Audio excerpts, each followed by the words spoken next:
Good morning students. ಇವತ್ತಿನ ದಿನ ನಾವು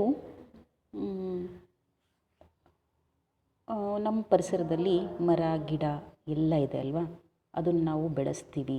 ಬೆಳೆಸಿದ ಮರನ ಯಾವುದೋ ಒಂದು ಕಾರಣಾಂತರದಿಂದ ಏನು ಮಾಡ್ತೀವಿ, ಕಡಿದ್ಬಿಡ್ತೀವಿ ಅಲ್ವಾ. ಹೀಗಾಗಿ ಮರವನ್ನು ಕಡಿದ್ರೆ ಯಾವ ರೀತಿ ಪರಿಣಾಮ ಬೀರುತ್ತೆ, ಅದನ್ನು ಹೇಗೆ ರಕ್ಷಣೆ ಮಾಡ್ಕೋಬೇಕು ಅನ್ನೋದ್ರ ಬಗ್ಗೆ ನಿಮಗೊಂದು ಪುಟ್ಟ ಒಂದು ಪಾಠವನ್ನು ಕೊಟ್ಟಿದ್ದಾರೆ. ಒಂದು ಮರದ ಬೆಲೆ ಅಂತ. ಅಂದರೆ ಒಂದು ಮರದ ಬೆಲೆ ಎಷ್ಟಿರಬಹುದು ಅದನ್ನು ನಾವು ಅಂದಾಜು ಮಾಡೋಕ್ಕೂ ಸಾಧ್ಯ ಇಲ್ಲ ಅಲ್ವಾ. ಇದನ್ನು ಬರೆದಿರೋರು ಹಾಮಾನಾಯಕ್ ಅವರು. ಇವರ ಪೂರ್ಣ ಹೆಸರು ಹಾರೋಗದ್ದೆ ಮಾನಪ್ಪ ನಾಯಕ. ಹಾಮಾನ ಹಿಂದೆ ಅವ್ರು ಏನಾಗಿದ್ದಾರೆ, ಪ್ರಸಿದ್ಧರಾಗಿದ್ದಾರೆ. ನೀವು ಹೆಸರು ಕೇಳಿರ್ಬೋದು, ಹಾಮಾನ ಅಂತಲೇ ಕರಿತೀವಿ ಅವ್ರನ್ನ. ಅವರು 1931ರಲ್ಲಿ ಶಿವಮೊಗ್ಗ ಜಿಲ್ಲೆ ತೀರ್ಥಹಳ್ಳಿ ತಾಲೂಕು ಹಾರೋಗದ್ದೆ ಎಂಬಲ್ಲಿ ಜನಿಸ್ತಾರೆ. ಇವರು ಅಧ್ಯಾಪಕರಾಗಿ ಮತ್ತು ನಿರ್ದೇಶಕರಾಗಿ ಕುಲಪತಿಗಳಾಗಿ ಕೆಲಸವನ್ನು ಮಾಡ್ತಾರೆ. ಇವರು ಅನೇಕ ಸಾಧನೆಯನ್ನು ಕೂಡ ಮಾಡಿದ್ದಾರೆ. ಮತ್ತು ಇವರು ಎಲ್ಲ ಕೃತಿಗಳು ಯಾವ್ದ್ಯಾವುದು ಅಂತಂದರೆ ಮಹಮ್ಮದ್ ಪೈಗಂಬರ್, ರವೀಂದ್ರನಾಥ್ ಠಾಗೂರ್, ಅಕ್ಕ ಮಹಾದೇವಿ ಜೀವನ ಚರಿತ್ರೆ ಕೂಡ ಬರೆದಿದ್ದಾರೆ. ಇವರಿಗೆ ರಾಜ್ಯೋತ್ಸವ ಪ್ರಶಸ್ತಿ ಮತ್ತು ಕೇಂದ್ರ ಸಾಹಿತ್ಯ ಅಕಾಡೆಮಿ ಪ್ರಶಸ್ತಿ, ಕರ್ನಾಟಕ ಸಾಹಿತ್ಯ ಅಕಾಡೆಮಿ ಪ್ರಶಸ್ತಿ ಇವರಿಗೆ ದೊರೆತಿದೆ. ಈಗ ನೀವೇನು ಈ ಪಾಠವನ್ನು ಓದ್ತೀರಾ, ಒಂದು ಮರದ ಬೆಲೆ, ಇದು ಲೇಖನ ಏನಿದೆ ಇದನ್ನು ಸಂಪದ ಕೃತಿಯಿಂದ ನಾವು ಆರಿಸ್ಕೊಂಡಿದ್ದೇವೆ ಆಯಿತಾ. ಇದು ಹಾಮಾನಾಯಕ ಅಂತಿದೆ, ಏನಂತ ಓದಬೇಕು, ಹಾ ಮ ನಾಯಕ ಆಯಿತಾ. ಇದನ್ನು ನಿಮ್ಮ ಪಠ್ಯಪುಸ್ತಕದ ಪುಟ ಸಂಖ್ಯೆ 50ರಲ್ಲಿ ಇದೆ. ನೀವು ಒಂದು ಸರಿ ಇವ್ರ ಬಗ್ಗೆ ಓದಿ ಒಂದು ಸರಿ ನಿಮ್ಮ ತರಗತಿ ಪುಸ್ತಕದಲ್ಲಿ ಬರೆಯಿರಿ ಆಯಿತಾ. ಈಗ ನಾವೇನು ಮಾಡೋಣ, ಪಾಠದ ಕಡೆ ಗಮನ ಕೊಡೋಣ. ನಿಮಗೆಲ್ಲ ಗೊತ್ತು, ಗಿಡ ಮರ ಬೆಳೆಸೋದ್ರ ಬಗ್ಗೆ ಇವಾಗೆಲ್ಲ ಕಡೆ ಚರ್ಚೆ ನಡೀತಾ ಇದೆ ಅಲ್ವಾ. ಗಿಡ ಮರವನ್ನು ಕಾಪಾಡ್ಕೋಬೇಕು. ಅದರಲ್ಲೂ ನಮ್ಮ ಬೆಂಗಳೂರು ಪ್ರದೇಶದಲ್ಲಂತೂ ಗಿಡ ಮರಗಳು ಬಹಳ ಕಡಿಮೆ. ನಗರ ಪ್ರದೇಶಗಳು ಹೆಚ್ಚಾಗಿ ಜನದಟ್ಟಣೆ ಇರುತ್ತೆ ಅಲ್ವಾ. ಹಾಗಾಗಿ ಗಿಡ ಮರ ಎಲ್ಲ ಬೆಳೆಸ್ಬೇಕು ನಾವು. ಒಂದು ಮಾತನ್ನು ಇಲ್ಲಿ ಹೇಳ್ತಾರೆ ಲೇಖಕರು, ಏನಂತಂದರೆ ವೃಕ್ಷೋ ರಕ್ಷಿತಿ ರಕ್ಷಿತಂ ಅಂತ ಹೇಳ್ತಾರೆ. ಅಂದರೆ ನಾವು ಮರವನ್ನು ರಕ್ಷಣೆ ಮಾಡಿದ್ರೆ ಮರ ನಮ್ಮನ್ನು ರಕ್ಷಣೆ ಮಾಡುತ್ತೆ. ಹಾಗಾಗಿ ಎಲ್ಲ ದೇಶಗಳು ಕೂಡ ಈಗ ಏನಾಗಿದೆ ಅಂದರೆ ಗಿಡ ಮರವನ್ನು ಬೆಳೆಸೋದು, ಪರಿಸರವನ್ನು ಬೆಳೆಸೋದು, ಇಂಥದ್ರ ಬಗ್ಗೆ ಬಹಳ ಹೆಚ್ಚಿನ ಗಮನವನ್ನು ಕೊಡ್ತಾ ಇದೆ. ಅದರಲ್ಲೂ ಭಾರತೀಯರು ನಾವು ಹೆಚ್ಚಿನ ಜನಸಂಖ್ಯೆಯನ್ನು ಹೊಂದಿದ್ದೇವೆ. ಹಾಗಾಗಿ ನಾವು ರಕ್ಷಣೆಯನ್ನು ಮಾಡಲೇಬೇಕು, ನಮಗೆ ಬೇರೆ ದಾರಿ ಇಲ್ಲ. ಯಾಕಂದರೆ ನಮಗೆ ಇರೋದು ಒಂದೇ ಭೂಮಿ ಅಲ್ವಾ. ಹಾಗಾಗಿ ಆ ಭೂಮಿಯನ್ನು ರಕ್ಷಣೆ ಮಾಡ್ಕೋಬೇಕು. ಯಾಕಂದರೆ ಮುಂದೆ ಏನು ಜನಾಂಗ, ಮಕ್ಕಳು, ಒಂದು ಜನ್ರೇಷನ್ ಉಳಿಯುತ್ತೆ ಅಥವಾ ಮುಂದಿನ ಪೀಳಿಗೆಗೆ ನಾವು ಏನು ಮಾಡಬೇಕು, ಈ ಭೂಮಿಯನ್ನು ನಾವು ಮತ್ತೆ ಪರಿಸರ ತುಂಬಿ ಹಸಿರಾದ ಭೂಮಿಯನ್ನು ನಾವು ಕೊಡಬೇಕು ಅವ್ರಿಗೆ. ಈಗ ನಾವು ಪಾಠದ ಕಡೆ ಹೋಗೋಣ. ನಾನು ಹಾಗೆ ನಿಮಗೆ ಓದ್ಬಿಟ್ಟು ಅರ್ಥವನ್ನು ಹೇಳ್ತೇನೆ, ನೀವು ನೋಡ್ಕೊಳ್ಳಿ. ಪುಟ ಸಂಖ್ಯೆ, ನಾನು ಈ ಪಾಠವನ್ನು ಮಾಡಬೇಕಾದ್ರೆ ನೀವು ಪಠ್ಯಪುಸ್ತಕ ಕೂಡ ಇಟ್ಕೋಬೇಕು. 47 ಪುಟ ಸಂಖ್ಯೆ ಆಯಿತಾ. ಈಚೆಗೆ ಅಮೇರಿಕೆಯಿಂದ ಬಂದ ಸುದ್ದಿ. 500 ವರ್ಷ ಹಳೆಯದಾದ ಮರವೊಂದನ್ನು ಸಸ್ಯನಾಶಕ ಬಳಸಿ ಕೊಂದ ಅಪರಾಧಕ್ಕಾಗಿ ಅಮೇರಿಕೆಯ ಪ್ರಜೆಯಾದ ಪಾಲ್ ಕೆಲೆನ್, ನೋಡಿ ಅಮೇರಿಕೆ ಅಂತ ಕೊಟ್ಟಿದ್ದಾರೆ ಇಲ್ಲಿ, ಅಮೇರಿಕಾ ಅಂತ ಕೂಡ ಹೇಳ್ಬೋದು. ಪ್ರಜೆಯಾದ ಪಾಲ್ ಕೆಲೆನ್ ಎಂಬವರಿಗೆ ಜಿಲ್ಲಾ ನ್ಯಾಯಾಲಯ 9 ವರ್ಷ ಸಜೆ ಹಾಗೂ $1000 ದಂಡ ವಿಧಿಸಿದೆ. ಸಸ್ಯನಾಶಕವನ್ನು ಮರದ ಮೇಲೆ ಸುರಿದಿದ್ದು ಗೊತ್ತಾದೊಡನೆಯೇ ಕೆಲೆನನ್ನು ಕಳೆದ ವರ್ಷ ಜೂನ್ ತಿಂಗಳಲ್ಲಿ ಬಂಧಿಸಲಾಗಿತ್ತು.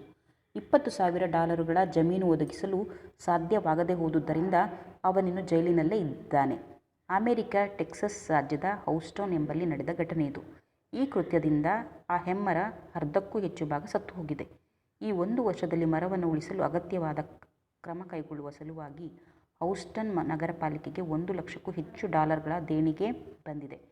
ಆದರೇನು, ಮರ ಹೆಚ್ಚು ಕಾಲ ಬದುಕುವ ಸಾಧ್ಯತೆ ಇಲ್ಲ. ಆ ಮರಕ್ಕೆ ಬೇಗನೆ ಪೂರ್ಣ ಆರೋಗ್ಯ ಲಭಿಸಲೆಂದು ಹಾರೈಸಿ ಸಾವಿರಾರು ಜನ ವೃಕ್ಷಪ್ರೇಮಿಗಳು ಮರದ ಬುಡದಲ್ಲಿ ಶುಭಾಶಯ ಪತ್ರಗಳನ್ನು ಇಡುತ್ತಿದ್ದಾರೆ. ಮರಕ್ಕೆ ದೀರ್ಘಾಯುಷ್ಯ ಕೋರಿ ಪ್ರಾರ್ಥನೆಯನ್ನು ಸಲ್ಲಿಸುತ್ತಿದ್ದಾರೆ. ನೋಡಿ, ಇದು ಅಮೇರಿಕದಲ್ಲಿ ನಡೆದಿದ್ದು. ಏನು, ಒಂದು ಹಳೆಯ ಮರ ಆಯಿತಾ, ಬಹಳಷ್ಟು ಹಳೆಯ ಮರ, ಒಂದು 500 ವರ್ಷದ ಹಳೆಯದು. ಏನು ಮಾಡ್ತಾನೆ ಅವನು, ಅಮೇರಿಕಾದ ಒಬ್ಬ ಪ್ರಜೆ ಏನು ಮಾಡ್ತಾನೆ, ಪಾಲ್ ಗೆಲನ್ ಅವನ ಹೆಸರು. ಅವನೇನು ಮಾಡ್ತಾನೆ, ಪಕ್ಕದಲ್ಲಿ ಮರ ಇರುತ್ತೆ, ಅವನಿಗೆ ತೊಂದರೆ ಆಗ್ತಿದೆ ಅಂತ ಏನು ಮಾಡ್ತಾನೆ ಅವನು, ಅದಕ್ಕೆ ಇದು ಕೆಮಿಕಲ್ಸ್ ಬಳಸಿರೋಂಥ ಒಂದು ಇದನ್ನು ತೊಗೊಂಡು ಬಂದುಬಿಟ್ಟು ಅದ್ರ ಮೇಲೆ ಸುರಿದು ಬಿಡ್ತಾನೆ ಆಯಿತಾ. ಹಾಗಾಗಿ ಏನಾಗುತ್ತೆ, ಅದು ಅರ್ಧ ಗಿಡ ಏನಾಗುತ್ತೆ, ನಾಶ ಆಗ್ತಾ ಹೋಗುತ್ತೆ. ಇದರಿಂದ ಏನಾಗುತ್ತೆ ಗೊತ್ತಾದ ತಕ್ಷಣ ಜನ ಎಲ್ಲ ಗೌರ್ಮೆಂಟ್ ಏನು ಮಾಡುತ್ತೆ, ಅವನಿಗೆ ಜೈಲಿಗೆ ಹಾಕುತ್ತೆ. ಜೈಲಿಗೆ ಹಾಕ್ಬಿಟ್ಟು ಸುಮಾರು $1,000 ನಮಗೆ ಅಂದರೆ ಒಂದು ಇದಕ್ಕೆ ₹60 ಈಕ್ವಲ್ಲು ನಮ್ಮ ಭಾರತೀಯ ಇದರಲ್ಲಿ $1ಗೆ. ಸೊ ಅಲ್ಲಿ ಏನಾಗುತ್ತೆ, ಅಷ್ಟು ದಂಡವನ್ನು ಅವ್ರಿಗೆ ವಿಧಿಸ್ತಾರೆ. $1,000 ಅವನಿಗೆ ಕಟ್ಟೋಕ್ಕಾಗೋದಿಲ್ಲ, ಅವನ್ನ ಜೈಲಿಗೆ ಹಾಕ್ತಾರೆ. ಇದು ಎಲ್ಲಿ ನಡೆದಿದ್ದು, ಅಮೇರಿಕಾದ ಟೆಕ್ಸಸ್ ರಾಜ್ಯದ ಹೌಸ್ಟನ್ ಅಂತ ಊರಿನಲ್ಲಿ ನಡೆದಿದ್ದು. ಆದರೆ ಈ ಮರನ ಉಳಿಸ್ಕೊಳ್ಳೋಕ್ಕೆ ಅಲ್ಲಿ ಇದು ನೀವೇನು ಕಾರ್ಪೊರೇಷನ್ ಅಂತಿರಲ್ಲ, ಮಹಾನಗರ ಪಾಲಿಕೆ, ಅದು ಬಹಳ ಪ್ರಯತ್ನ ಪಡ್ತಾಯಿದೆ. ಆದರೂ ಕೂಡ ಅದು ಅರ್ಧ ಹೋಗ್ಬಿಟ್ಟಿದೆ ಮರ. ಹಾಗಾಗಿ ಆ ಮರ ಬದುಕಲಿ ಅಂತ ಅಲ್ಲಿದ್ದ ಜನ ಬಂದು ಏನು ಮಾಡ್ತಿದ್ದಾರೆ, ಪ್ರಾರ್ಥನೆಯನ್ನು ಮಾಡ್ತಿದ್ದಾರೆ ಆ ಮರ ಉಳಿಲಿ ಅಂತ. ನೋಡಿ, ನಿಮಗೆ ವ್ಯತ್ಯಾಸ ಗೊತ್ತಾಗ್ತಿದೆಯಾ? ಒಂದು ಬೇರೆ ದೇಶದಲ್ಲಿ ಒಂದು ಮರವನ್ನು ಕಡಿದಾಗ ಆಗುವಂಥ ಘಟನೆ, ನಮ್ಮ ದೇಶದಲ್ಲಿ ನಡೆದಾಗ ಆಗುವಂಥ ಘಟನೆ ತುಂಬಾ ವ್ಯತ್ಯಾಸ ಇದೆ. ಈಗ ನೋಡಿ, ಅದೇ ನಮ್ಮ ಬೆಂಗಳೂರು ಭಾರತ ಆದರೆ ಅದು ವ್ಯತ್ಯಾಸ ಇರುತ್ತೆ. ಅದೇನು ಅಂತ ತಿಳ್ಕೊಳ್ಳೋಣ. ಮುಂದಿನ ಪುಟ ಸಂಖ್ಯೆ. ಈ ಸುದ್ದಿಯೊಡನೆ ಹೋಲಿಸಲು ತಕ್ಕನಾದ ನಮ್ಮ ದೇಶದ ಈಚಿನ ಸುದ್ದಿಯೊಂದು ಹೀಗಿದೆ. ಬೆಂಗಳೂರು ಮಹಾನಗರದಲ್ಲಿ ಒಂದು ಹಳೆಯ ಆಲದ ಮರ, ಅದರ ಪಕ್ಕದಲ್ಲಿಯೇ ಗಣ್ಯ ವ್ಯಕ್ತಿಯೊಬ್ಬರ ಮನೆ. ಈ ಮರದಿಂದ ನಮಗೆ ತೊಂದರೆಯಾಗುತ್ತಿದೆ ಎಂದು ಅಪ್ರಭಾವಿ ಗಣ್ಯರ ದೂರು. ಸಂಬಂಧಪಟ್ಟ ಆಡಳಿತ ವರ್ಗದವರು ಈಗ ಮರವನ್ನು ಕಡಿದು ಹಾಕಲು ಯೋಚಿಸುತ್ತಿದ್ದಾರೆ. ಇಷ್ಟರಲ್ಲಿಯೇ ಆ ಮರವನ್ನು ಕಡಿದು ಉರುಳಿಸಿದ್ದರೆ ಆಶ್ಚರ್ಯವೇನೂ ಇಲ್ಲ. ನೋಡಿ, ನಮ್ಮ ಬೆಂಗಳೂರಲ್ಲಿ ಏನಾಗ್ತಿದೆ ನೋಡಿ. ಬೇರೆ ದೇಶದಲ್ಲಿ ಹಾಗೆ, ನಮ್ಮ ದೇಶದಲ್ಲಿ ಏನು, ಯಾರದೋ ಒಬ್ಬ ಗಣ್ಯ ವ್ಯಕ್ತಿ ಅಂದರೆ ಹೆಸರು ಪಡೆದಿರೋಂಥ ವ್ಯಕ್ತಿ, ಅವ್ರ ಮನೆ ಪಕ್ಕದಲ್ಲೇ ಒಂದು ಆಲದ ಮರ ಇದೆ. ಅಲ್ಲಿ ಅವ್ರಿಗೇನಂತಂದರೆ ಪಕ್ಕದಲ್ಲಿ ಮರ ಇದ್ದರೆ ತೊಂದರೆ ಅಂತ, ಹಾಗಾಗಿ ಕಡ್ದು ಹಾಕೋಕ್ಕೆ ಯೋಚನೆ ಮಾಡ್ತಾಯಿದ್ದಾರೆ. ಗೊತ್ತಾಗ್ದಂಗೆ ಕಡ್ದು ಹಾಕಿದ್ರು ಗೊತ್ತೇ ಆಗೋದಿಲ್ಲ, ಆ ರೀತಿ ಯೋಚನೆ ಮಾಡ್ತಿದ್ದಾರೆ. ಸಾಯುತ್ತಿರುವ ಮರವನ್ನು ಉಳಿಸುವ ಸಲುವಾಗಿ ಜನರು ಪ್ರಾರ್ಥನೆ ಮಾಡುತ್ತಾರೆ ಮಾತ್ರವಲ್ಲ, ತಮ್ಮ ಕೈಲಾದದ್ದನ್ನೆಲ್ಲ ಮಾಡುತ್ತಾರೆ. 200 ವರ್ಷಗಳ ಸಂಸ್ಕೃತಿ ಅಮೆರಿಕ ದೇಶದಲ್ಲಿ ಯಾರಿಗೂ ತೊಂದರೆಯಾಗುತ್ತದೆ ಎಂಬುದನ್ನು ಕೇಳಿ ಆ ತೊಂದರೆ ಯಾವ ಬಗೆಯದು ಎಂಬುದನ್ನು ತಿಳಿಯುವ ಗೋಡವೆಗೆ ಹೋಗದೆ ಅನೇಕ ಕಾಲ ಬದುಕಬಹುದಾದ ಮರವನ್ನು ಕತ್ತರಿಸಲು ಮುಂದಾಗುತ್ತಾರೆ. 2000 ವರ್ಷಗಳಿಗೂ ಮಿಕ್ಕ ಸಂಸ್ಕೃತಿಯು ನಮ್ಮ ದೇಶದಲ್ಲಿ. ನೋಡಿ, ಎಷ್ಟು ವ್ಯತ್ಯಾಸ ಗೊತ್ತಾಗ್ತಿದೆಯಾ ನಿಮಗೆ? ಅಂದರೆ ಅಲ್ಲಿ ಸಾಹಿತ್ಯರ ಮರಕ್ಕೆ ಪ್ರಾರ್ಥನೆ ಮಾಡ್ತಾರೆ, ನಮ್ಮ ದೇಶದಲ್ಲಿ ಹಾಗಲ್ಲ, ಕಡ್ದಾಕಣಪ್ಪ ಅಂತ ಹೇಳ್ತಾರೆ. ಅಂದರೆ ಅಲ್ಲಿ ಸಂಸ್ಕೃತಿಗೂ ನಮ್ಮ ಸಂಸ್ಕೃತಿಗೂ ಬಹಳ ವ್ಯತ್ಯಾಸ ಇದೆ. ಅಲ್ಲಿ ಒಂದು 200 ವರ್ಷಗಳ ಸಂಸ್ಕೃತಿ ಇದ್ದರೆ, ನಮ್ಮ ದೇಶದಲ್ಲಿ 2000ಕ್ಕಿಂತ ಹೆಚ್ಚಿನ ಹಿಂದಿನ ಸಂಸ್ಕೃತಿಯನ್ನು ನಾವು ಉಳಿಸ್ಕೊಳ್ಳೋಕ್ಕೆ ಸಾಧ್ಯ ಆಗೋದಿಲ್ಲ. ಹೀಗೆ ನೋಡಿ, ವಿಭಿನ್ನ ಸಂಸ್ಕೃತಿ, ವಿಭಿನ್ನ ಯೋಚನೆಗಳು ನಮ್ಮ ದೇಶಕ್ಕೂ ಬೇರೆ ದೇಶಕ್ಕೂ. ಆಯಿತಾ? 2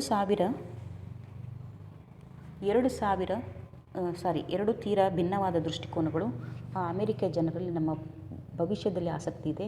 ಈ ನಮಗಾದರೂ ಇಂದಷ್ಟೇ ಮುಖ್ಯವಾದದ್ದು, ನಾಳೆ ಅಲ್ಲ. ನಮ್ಮಲ್ಲಿ ಮರ ಕತ್ತರಿಸುವುದು ತೀರಾ ಸಾಮಾನ್ಯವಾದ ವಿಚಾರ. ಕಾನೂನಿಗೆ ವಿರುದ್ಧವಾಗಿದ್ದರೂ ಮರ ಕತ್ತರಿಸಲು ನಮ್ಮ ಜನ ಮುಂದಾಗುತ್ತಾರೆ. ರಾಷ್ಟ್ರದ ಹೆದ್ದಾರಿಗಳಲ್ಲಿ ಆಡುಹಗಲಿನಲ್ಲಿ ಕೊಲೆಯನ್ನು ನಡೆಯುವುದನ್ನು ನಾವೆಲ್ಲರೂ ನಿತ್ಯ ನೋಡುತ್ತಿದ್ದೇವೆ. ಕೆಲವು ಕೊಲೆಗಳು ನೇರವಾಗಿಯೂ ಬಹಿರಂಗವಾಗಿಯೂ ನಡೆಯುತ್ತವೆ, ಮತ್ತು ಕೆಲವು ಕೊಲೆಗಳು ಮೋಸದಿಂದ ಉಪಾಯದಿಂದ ನಡೆಯುತ್ತವೆ.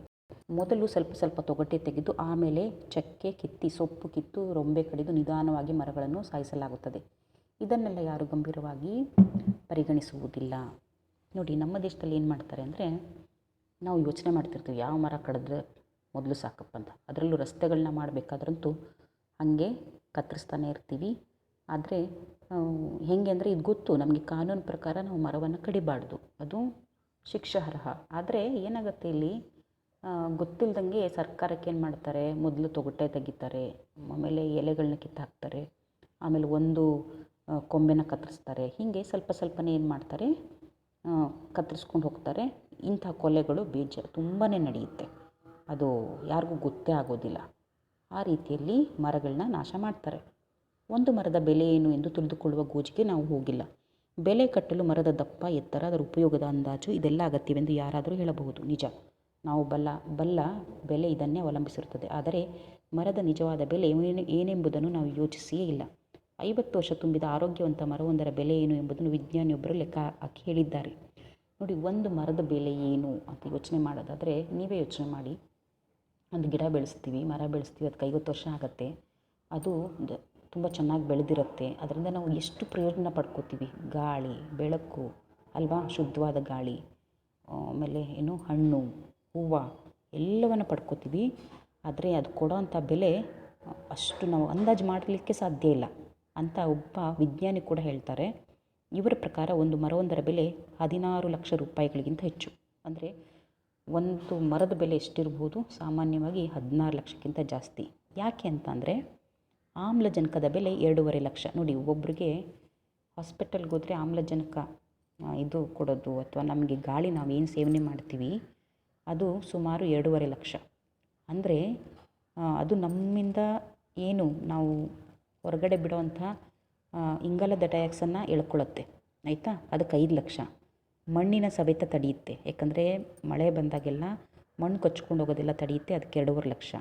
ಆಮೇಲೆ ನೀರನ್ನು ಭೂಮಿಯಲ್ಲಿ ಇಂಗ ಥರ ಮಾಡುತ್ತೆ, ಅದರಿಂದ ಅಂತರ್ಜಲ ಜಾಸ್ತಿ ಆಗುತ್ತೆ, ಇದಕ್ಕೆ 3 ಲಕ್ಷ. ಆಮೇಲೆ ಆಹಾರ, ಗೊಬ್ಬರ, ಆಮೇಲೆ ಅಲ್ಲಿ ಮಣ್ಣು ಕೂಡ ನಮಗೆ ತುಂಬ ಚೆನ್ನಾಗಿರುತ್ತೆ. ಆಮೇಲೆ ಪಶು ಪಕ್ಷಿಗಳಿಗೆ, ಕ್ರಿಮಿಕೀಟಗಳಿಗೆ ಆಶ್ರಯವನ್ನು ಕೊಡುತ್ತೆ, ಅದಕ್ಕೆ ಸುಮಾರು 2.5 ಲಕ್ಷ. ನೋಡಿ, ಅಂದರೆ ಒಂದು ಮರ ಎಷ್ಟು ಚೆನ್ನಾಗಿ ಆಶ್ರಯವನ್ನು ಕೊಡುತ್ತೆ ಅಂತ. ಆಮೇಲೆ ಆ ಮರವನ್ನು ನಾಶ ಮಾಡಿದ್ರೂ ಅದರಿಂದ ಪ್ರಯೋಜನವೇ. ಹೇಗೆ ಅಂದರೆ ದಿಮ್ಮಿಗಳಿರುತ್ತೆ, ಅದನ್ನು ಉಪಯೋಗಿಸ್ತೀವಿ ಅಲ್ವಾ. ಹಾಗಾಗಿ ಒಟ್ಟಿನಲ್ಲಿ ಮರ ಬಹಳ ಬೆಲೆ ಬಾಳುವಂಥದ್ದು. ಈ ಬೆಲೆಯನ್ನು ತತ್ತು ನಾವು ಮರಗಳನ್ನು ಕಡಿಯಬೇಕು ಎಂಬುದನ್ನು ಈಗ ತೀವ್ರವಾಗಿ ಯೋಚಿಸಬೇಕಾಗಿದೆ. ಏನು ನಾವು ಯೋಚನೆ ಮಾಡಬೇಕು, ಮರವನ್ನು ಯಾಕೆ ಕಡಿಬೇಕು? ನಾವೆಲ್ಲ ಶಾಲೆಯಲ್ಲಿ ಪರಿಸರ ದಿನಾಚರಣೆ ಮಾಡ್ತೀವಿ. ಯಾಕೆ ಮಾಡ್ತೀವಿ? ಎಲ್ಲರಲ್ಲೂ ಕೂಡ ಆ ಒಂದು ಪ್ರಜ್ಞೆ ಬರಲಿ ಅನ್ನೋ ಕಾರಣಕ್ಕೆ ಅಲ್ವಾ. ಹಾಗಾಗಿ ಪ್ರತಿಯೊಬ್ಬರು ಕೂಡ ಅವ್ರ ಮನೆ ಮುಂದೆ 2 ಗಿಡಗಳನ್ನ ನೆಟ್ಕೊಂಡ್ರೆ ನಮಗೆ ಬೇಕಾಗಿದ್ದಂಥ ಆಮ್ಲಜನಕ ಕೂಡ ಸಿಕ್ತು, ನಾವು ದೇಶಕ್ಕೆ ಏನಾದರೂ ನಮ್ಮಿಂದ ಆಗುವಂಥದ್ದು ಮಾಡಬಹುದು, ನಮ್ಮ ಭೂಮಿಯನ್ನು ಕೂಡ ನಾವು ಉಳಿಸಬಹುದು. ಈ ನಿಟ್ಟಿನಲ್ಲಿ ನಾವೆಲ್ಲರೂ ಯೋಚನೆ ಮಾಡಬೇಕು. ಮತ್ತು ನೀವೆಲ್ಲ ಮಾಡ್ತೀರಲ್ಲ ಶಾಲೆಯಲ್ಲಿ ಪರಿಸರ ದಿನಾಚರಣೆ ಅಂತ, ಇನ್ಮೇಲಾದರೂ ನಾವೇನು ಮಾಡೋಣ, ಮರ ಕಡಿಯದ ಹಾಗೆ ನೋಡಿಕೊಂಡು ಗಿಡಗಳನ್ನ ಬೆಳೆಸೋದಕ್ಕೆ ಗಮನ ಕೊಡೋಣ ಅಲ್ವಾ. ಈ ಪಾಠದಿಂದ ನೀವು ಇದನ್ನು ಕಲ್ತ್ಕೊಂಡ್ರಿ ಅಂತ ಅಂದ್ಕೊಂಡಿದ್ದೀನಿ. ಏನಾದರೂ ಅರ್ಥ ಆಗಿಲ್ಲ ಅಂದರೆ ನನಗೆ ಮುಂದಿನ ತರಗತಿಯಲ್ಲಿ ಝೂಮ್ ಕ್ಲಾಸಲ್ಲಿ ಮಾಡಿದಾಗ ನೀವು ಗೊತ್ತಾಗದೇ ಇರೋ ಪದಗಳನ್ನ ಗುರ್ತು ಹಾಕ್ಕೊಳ್ಳಿ, ನಾನು ಅದಕ್ಕೆ ಉತ್ತರವನ್ನು ಹೇಳ್ತೀನಿ. ಪುಟ ಸಂಖ್ಯೆ 50 ಅಭ್ಯಾಸ ಅಂತಿದೆ, ಅದನ್ನು ನಿಮ್ಮ ತರಗತಿ ಪುಸ್ತಕದಲ್ಲಿ ಬರೆಯಿರಿ. ಧನ್ಯವಾದಗಳು.